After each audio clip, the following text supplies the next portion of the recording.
कृषि विज्ञान केंद्र नीमच के प्रधान वैज्ञानिक एवं प्रमुख डॉक्टर सीपी पचौरी ने किसान भाइयों व जिले की जनता से अपील की कि ताउते तूफान आज गुजरात से राजस्थान की सीमा बांसवाड़ा, प्रतापगढ़, डूंगरपुर, उदयपुर में प्रवेश कर रहे अपना प्रभाव मध्य प्रदेश के नीमच और मंदसौर जिले में दिखाएगा, जिसके चलते डॉक्टर पचौरी ने सभी से अनुरोध करते हुए अपनी ओर से अलर्ट जारी किया है।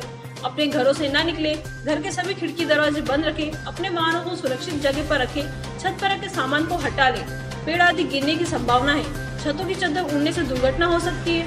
मवेशियों को सुरक्षित पक्के भवन में बांधे, बच्चों को बाहर न निकलने दें, हल्की उड़ने वाली चीजों पर वजन रखें, प्रकाश की वैकल्पिक व्यवस्था रखें, पशुओं हेतु चारा पानी की व्यवस्था पूर्व में ही कर ले, खेत में खड़ी फसल में जल निकास की व्यवस्था करें। इन सभी बातों का ध्यान किसान भाइयों नीमच जिले की आम जनता को ध्यान रखना होगा।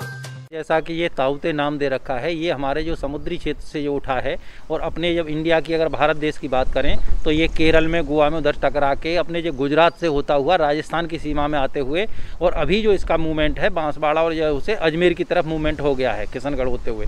तो इससे अभी पहले जो हमारे ज़िले के लिए अगर देखा जाए, मध्य प्रदेश के लिए अब ज़्यादा भारी नुकसान की आशंकाएँ नहीं हैं, लेकिन फिर भी तेज़ हवाएँ चलने की जैसे मतलब और हवा का डायरेक्शन क्लियर नहीं है कि जो बवंडर जो रहता है ये हवा घुमावदार रहती है। तो इसकी वजह से क्या होता है कि जो जैसे घरों पे छत पे हल्के कोई सामान रखे हैं, टंकियां हैं, तो इनके उड़ने की संभावना है। पॉली हाउस वगैरह इनके थोड़े से हवा के प्रेशर की वजह से फटने के चांस रहते हैं। साथ ही साथ जो हमारे खेतों में की जहाँ तक अगर बात करें तो अभी ज़्यादा फसलें नहीं हैं, लेकिन जो फसलें खड़ी हैं उनमें विशेषकर हवा से और हवा के साथ साथ बरसात होगी, उसकी वजह से थोड़ा आंशिक नुकसान होने की संभावना है।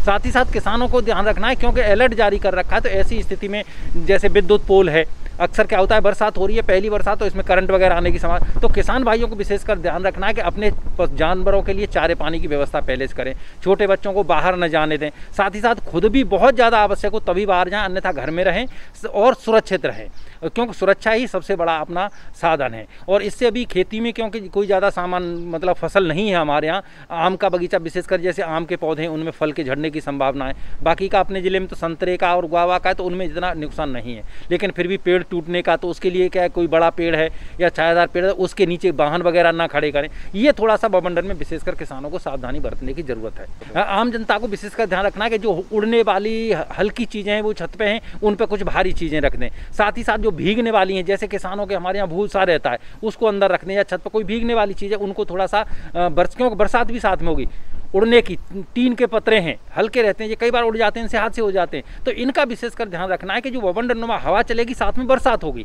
तो इन दोनों चीज़ों से जो नुकसान होने वाली चीज़ है उससे बचने की आवश्यकता है। नीमच से दीपक खताबिया की रिपोर्ट।